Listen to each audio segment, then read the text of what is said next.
2 years ago, a friend and I cycled around Breheim National Park.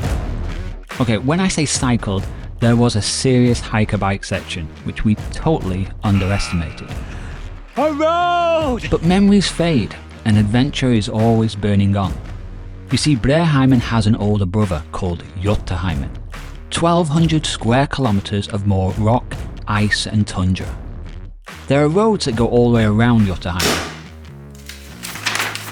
which I've cycled many times before. What we were after was this. In general, roads are prohibited in Norwegian national parks, but for some reason, this road exists. And where it ends is where our sequel to Breheim begins. An adventure where we take hiker biking to the extreme. Flashbacks. Oh my goodness, this is Breheim Mark II. Look how steep it is up there. Yeah.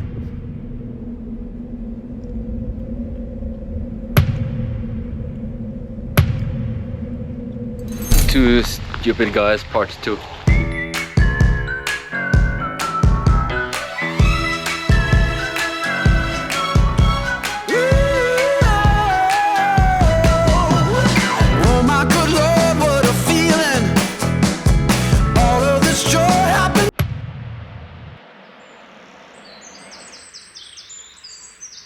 Any series on loop rides must include at least one hiker bike route. I understand that hiking with your bike for many kilometres to connect roads isn't popular. It's a new evolution of bikepacking, pushing the activity to its extreme. I'm curious though, is there a future for this in Norway? There are so many dead-end roads just waiting to be connected by idiots like us. If it goes wrong, it's all on you. Look like hiking shoes, but actually they've got cleats on them. Very, very smart. So here's the master plan. We start in Ransvik, a small tourist spot on the outskirts of Jotunheimen National Park. From there we take one of the best gravel roads in Norway to the park boundaries and then inside for 7 kilometres before it comes to an end at Glitterheim cabin. From Glitterheim we're going to hike 16 kilometres to the next mountain cabin. After that it's another 70 kilometres of riding before we reach our accommodation on day 1. More details about that later.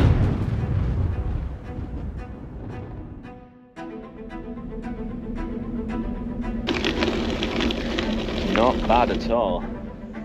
Just got above the clouds here, so we must be what, 1,000 and odd meters above sea level, and it's just an autumn paradise up here.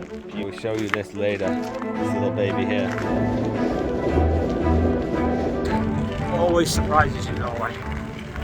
This really is one of the best gravel roads in Norway. It's a hidden gem, few know about it and few will ever cycle it, due to the fact that it comes to that dead end.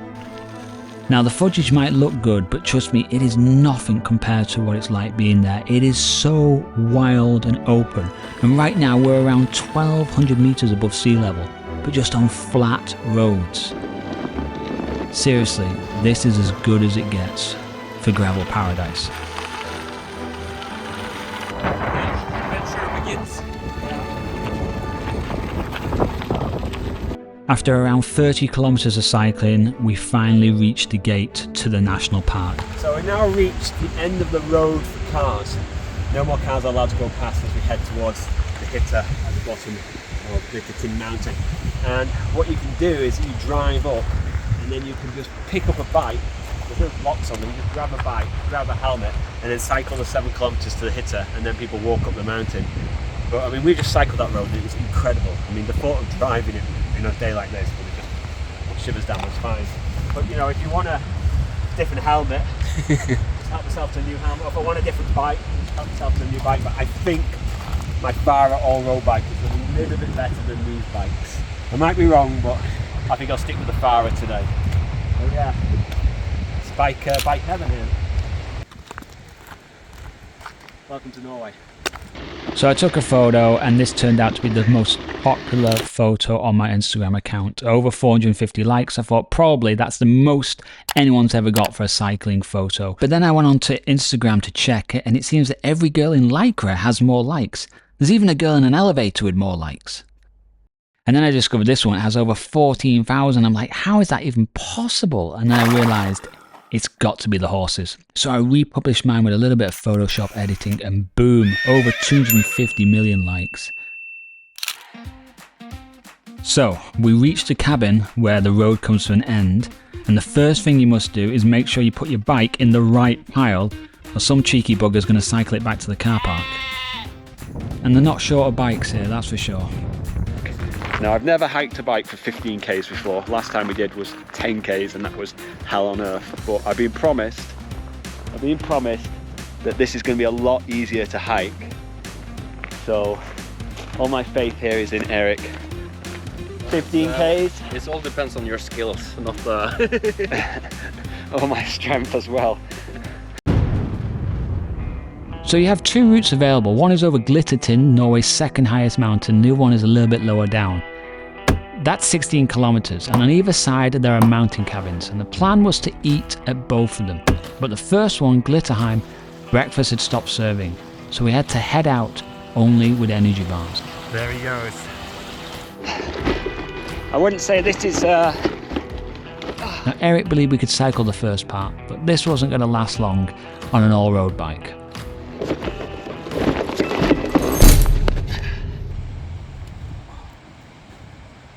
one.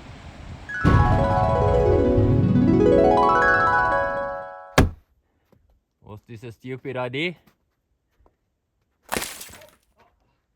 Don't break a leg.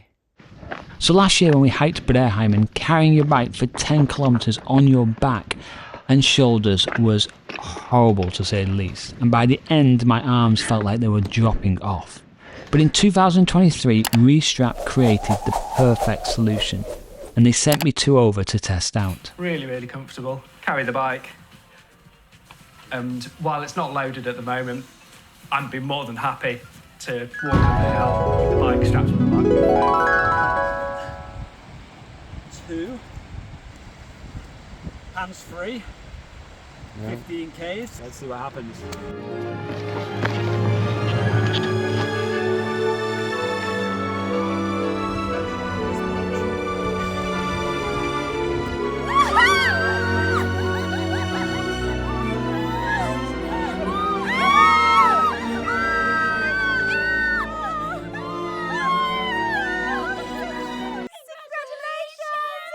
It's definitely a game changer, this. I mean, it just adds so many opportunities to cycle and hike in incredible areas. You know, in 10 kilometers time we're going to hit a road, a gravel road, amazing gravel road. How cool is that? And in the meantime we've got an incredible glacier right in front of us, and we're the only people on this hiking path. So the first 5 kilometers of the hike was absolutely perfect. Flat, wide, open landscape, no trees or anything to get in the way of your bike, and of course views fit for a king. But as always, that wasn't going to last forever.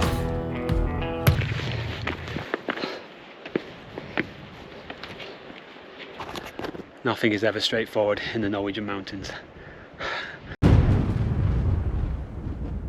So we reached the point now, we're 5k's into the hike, and now we've got the climb. This is kind of the biggest climb on the journey. We're going to go up through this narrow...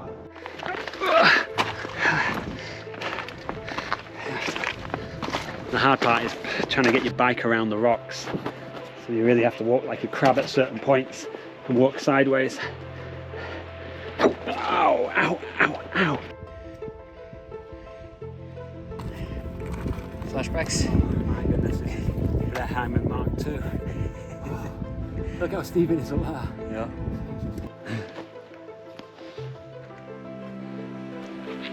Oh, here we go. It's never ending. It's just a rock field. This goes on forever. You gotta be so careful where you put your foot. If you lose your balance, that's it, game over, leg is broke.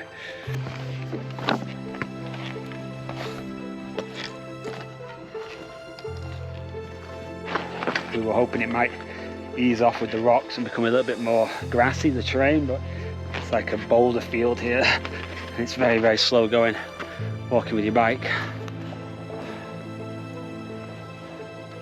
We've got unbelievable views of the glaciers coming off the mountains here, Norway's highest mountains. Just 300 years ago, this whole area was covered in glaciers. And when they melted, they left behind this barren, rocky land with no vegetation. But some things do live up here.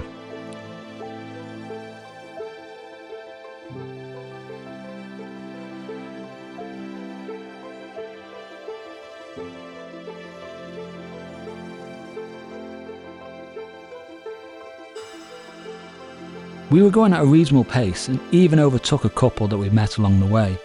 But the environment makes every kilometre hard work. Hours tick by with no sight of a clearing.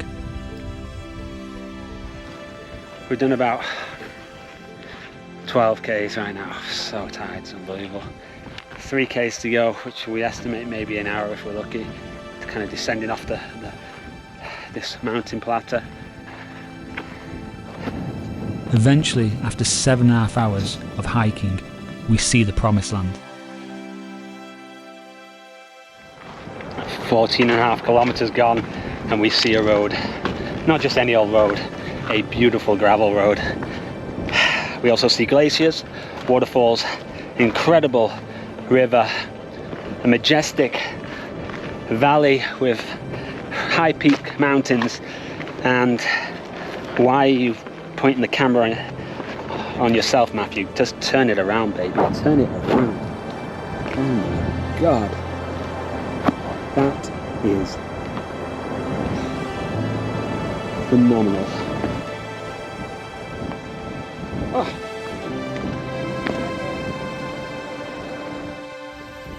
But getting the bikes down the mountain is no easy feat.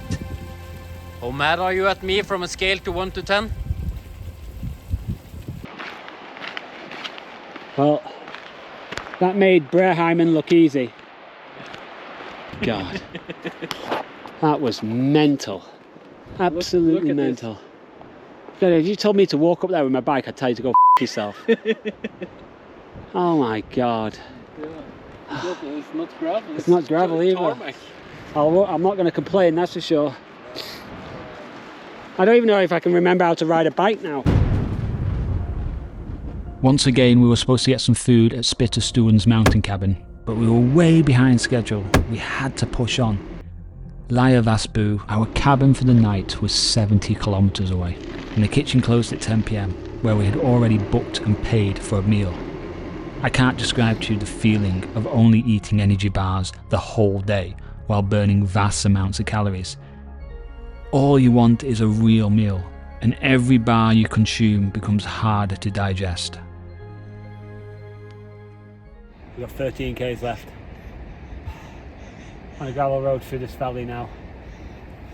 I'm exhausted to say the least, my whole body's aching, so I just want to get there and hope to God there's some food available, because we've not had a meal all day. Yeah, this is Not fun, and the last 13 kilometres took forever. Climbing back up to 1400 metres above sea level, we're now heading back to the gates of the national park. We began this journey at 8 AM and finally finished at 10:45 PM. The restaurant kitchen was closed, but some kind souls at the cabin prepared some food for us. It was a godsend.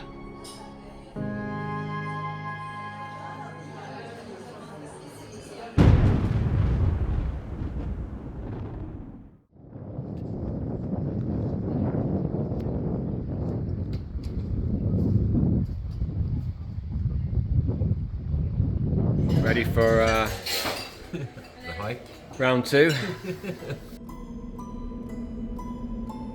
After cycling in the dark last night, it was so nice to wake up and see what we'd missed yesterday. Today we could hike the bikes 15 kilometres back through the national park to where we ended the hike yesterday. But we didn't have the time, and I certainly didn't have the legs. We needed to be back in Oslo that night, so we decided to cycle the gravel roads around the park outskirts, completing the loop. We'll save that hiking section for another time, and I'll cover it in a future video.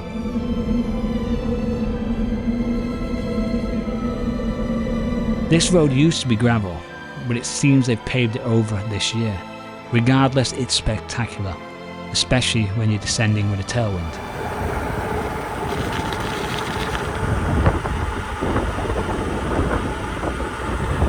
September, one of the best times to cycle in Norway. Few, though, know about the gravel routes around Breheim National Park. On cyclenorway.com, we've mapped them all out and detailed your options if you're interested in cycling the entire loop. The ride back was as expected, beautiful but challenging in places, and thankfully uneventful after yesterday's shenanigans.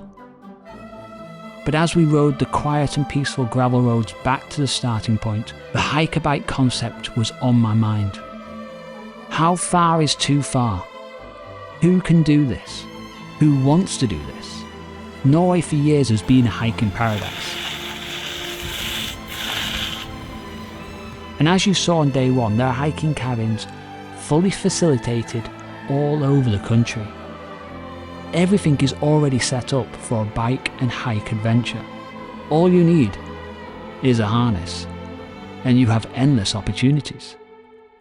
I want to do more, but you really need to do your research, you need to be prepared, and you need to presume nothing.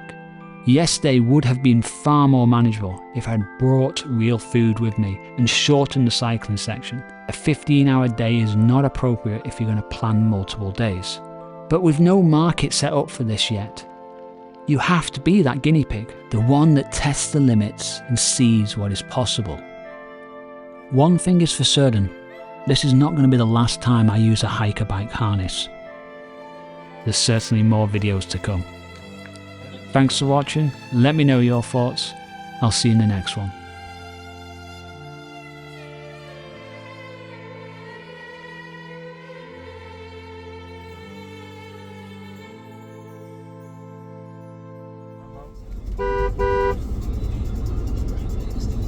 Drive close to me.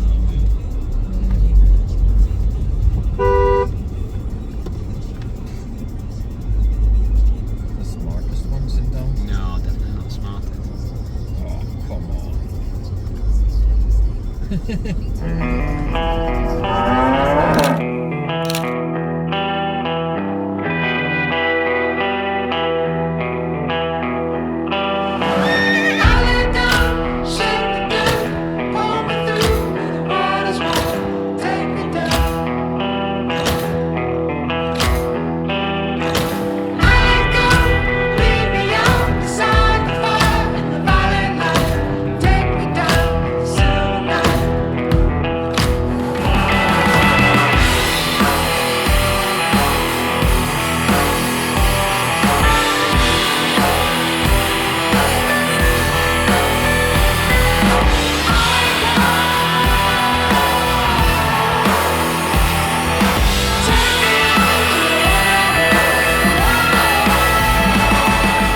Well, we're in the land of the gods here.